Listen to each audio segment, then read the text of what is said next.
이름으로 환영합니다.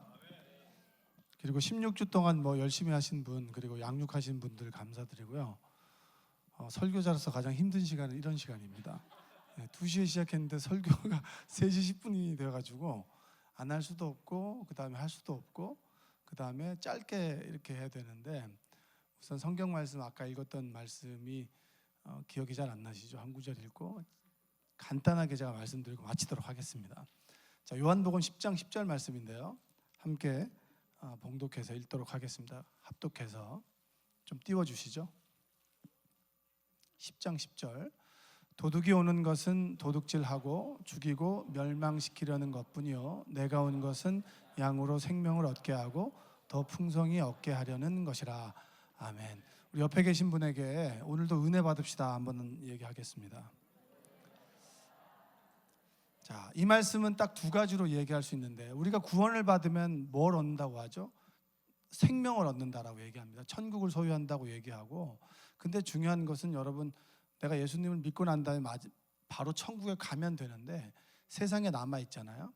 그래서 사실 우리 신앙생활에 더 중요한 것은 이 땅 위에서 어떻게 하면 풍성한 삶을 살아갈 수 있을까가 더 중요합니다. 그러면 풍성한 삶을 살아가기 위해서는 뭔가를 알아야 되잖아요. 어떻게 살아야 되는지를 알아야 되죠. 그게 바로 양육입니다. 그래서 여러분들이 여기 양육하신 분도 계신데 16주 동안 여러분 열심히 했다고 하지만 사실은 3일 정도 하고 그 다음 날은 다 까먹거든요. 그리고 16주간의 그 느낌만 기억하지 내용은 다 기억이 안 나요. 그랬을 때 정말 우리에게 중요한 것은 양육에서 요 배운 내용이 아니라 그 시간 동안에 내가 무엇에 포커스를 둘 것인가가 참 중요합니다. 양육 받은 분들은 지도자라고 하면 제일 좋고요. 지도자가 되어서는 양육을 해봐야 됩니다. 그래서 나 같은 사람을 만나봐야 돼요. 그래야지 여러분이 인간이 되는 거예요. 참 인간이 되시기를 주님의 이름으로 축복합니다. 말을 지지도 안 듣는 사람을 만나봐야 내가 그랬지라고 하는 걸 알게 되는 거죠. 아까 우리 목사님 얘기했잖아요. 심은 대로 거둔다고. 전도사 때 그렇게 잤는데 여기 자더라 이렇게 얘기하잖아요. 목사님 그렇게 주무셨을 것 같지 않은데, 저는 전도사 때 저번에 말씀드렸었는데 오후 예배 때 이렇게 고개를 푹 숙이고 영면에 들어가는 건 아닌데 푹 숙이고 난 다음에 고개를 들어보니까 아무도 없었어요.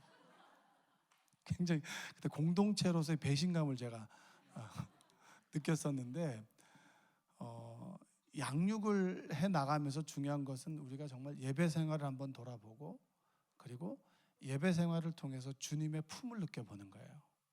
사람이 성장하기 위해서는 주님의 영적인 품과 영적인 젖이 필요한데, 영적인 품은 예배입니다. 뭐라고요? 그러니까 여러분들이 양육할 동안 다른 거 다 잊어먹어도 되는데 기억해야 되는 건 예배 생활입니다. 내가 정말 주일날 한 번 예배를 드렸다면 새벽 예배를 드리거나, 아니면 내가 수요 예배를 드리거나, 아니면 내가 정말 수요 예배와 새벽 예배를 나올 수 없는 조건에 있는 분들은 영상으로 예배를 드리는 습관을 갖는 거. 그럴 때 우리는 성장할 수 있게 되고, 그리고 두 번째는 영적인 젖을 먹는다. 그건 뭐예요? 하나님의 말씀이죠. 여러분 힘들 때 하나님 말씀, 하나님 앞에 나온다 그랬는데 그게 나오는 게 쉬워요? 어려워요? 어려워요. 나와보지 않은 사람 절대 나올 수가 없어요. 그러나 내가 양육을 통해서 어떻게 하면 말씀을 묵상할 수 있는가, 그 다음에 어떻게 하면 내가 말씀을 들을 귀가 열리는가, 이것들을 배우고 난 이후에 삶을 살아가면서 어려운 그 순간에 말씀을 가지고 하나님 앞에 나오는 거예요. 그리고 울기도 하고 부르짖기도 하고 하나님 원망도 해보고 하는 과정을 거치면서 우리는 성장하고 성숙해질 수 있는 거예요. 그리고 더 중요한 건 한 가지가 있어요. 예전에는 내가 교회 생활하면서 손에 물을 묻히지 않고 교회를 다녔다면 이제는 뭘 해야 되는 거죠? 손에 물을 묻히는 삶으로 바뀌는 것이 양육입니다. 여러분들이 고상하게 신앙생활 하고 싶으시죠? 그리고 고상한 삶을 살고 싶으시죠? 고상한 삶을 살기 위해서는 고생할 줄 알아야 돼요. 네? 고생하면서 기도하는 사람이 고상한 삶을 사는 것이지, 고상하게 기도하는 사람에게는 절대 고상한 삶을 허락하지 않아요. 여러분들이 양육하시는 분 16주 동안 너무 수고 많으셨고, 그리고 양육자의 자격이 되어서 양육하는 게 아니에요. 양육자의 자격이 되어지면서 더 예수님을 닮아가면서 더 예수님의 모습으로 가는 과정 속에 양육자가 있는 것이고, 동반자들은 부족해서 동반자의 과정이 있는 게 아니에요. 배워야 가르칠 수가 있는 거예요. 천재들은 여러분 잘 가르칠까요? 못 가르칠까요? 그 사람마다 달라요. 네. 저는 아까 좀 궁금했던 게 네 구절, 그다음에 두 구절, 그리고 한 구절, 한 구절, 세 구절, 이렇게 세 구절 읽더라고요. 그게 왜 그런지 그 법칙이 굉장히 궁금했었어요. 왜 이런 로테이션으로 가는지, 이 두 분은 이렇게 나이의 어드밴티지를 드린 건지, 그다음에 요 두 분은 왜 한 구절 읽다가 저는 끝날 줄 알고 이제 엉덩이를 딱 들었는데 갑자기 세 구절 읽더라고요. 그 이 구절을 못 외워서 집사님이 외우셨는지 아니면 모르겠어요. 그건 나중에 좀 물어보고 싶습니다. 여담이었고요. 여러분들이 이 과정을 통해서 기억해야 될 것은 예배 생활과 헌신이에요. 헌신하지 않으면 절대 하나님의 마음을 알 수 없고요. 헌신하면 상처도 좀 받아봐야 조금 성숙한 사람이 되는 거예요. 늘 열심히 하는데 열심히 안 하는 사람이 얘기해요. 열심히 하는 사람은 절대 얘기 안 합니다. 그거 알고 계시죠? 몰라요.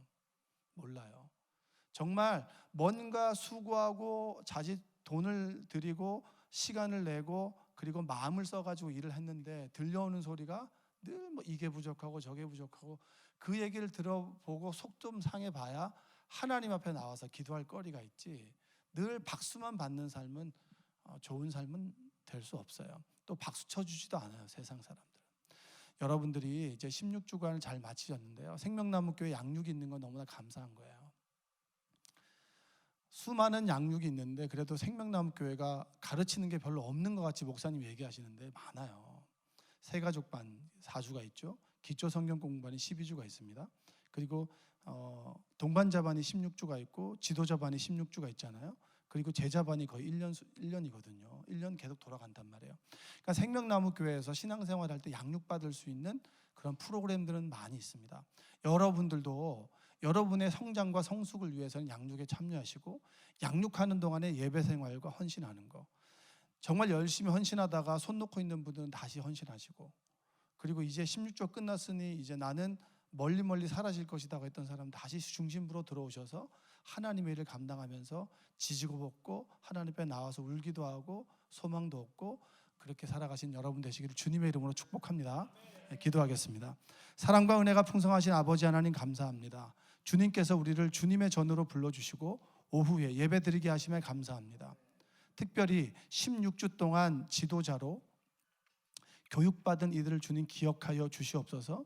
그들이 지도하는 사람이기 전에 하나님 앞에 예배자로 서게 하시고 헌신자로 설 수 있도록 도와주셔서 맡은 양들을 가르치고 그리고 양육하고 훈육할 때 하나님의 마음이 깨달아질 수 있도록 주님 도와주시고, 16주 동안 목자가 주는 꼴을 먹었던 우리 동반자들은 16주 동안에 배운 그 가르침을 기억하여 예배와 헌신의 자리로 그리고 지도자의 자리로 서서 그리고 가르치는 자로 설 수 있도록 주님 도와주시옵소서. 생명나무교회가 새가족반과 기초성경 공부와 그리고 1:1 양육과 제자반 모든 과정이 정말 함께 죽고 함께 사랑하는 믿음의 신앙 공동체가 되기 위한 과정임을 믿사오니 양육받고 도전받고 그리고 끊임없이 주님을 닮아가는 귀한 성도들 될 수 있도록 도와주시옵소서. 예수님의 이름으로 기도합니다. 아멘. 우리 찬양하시고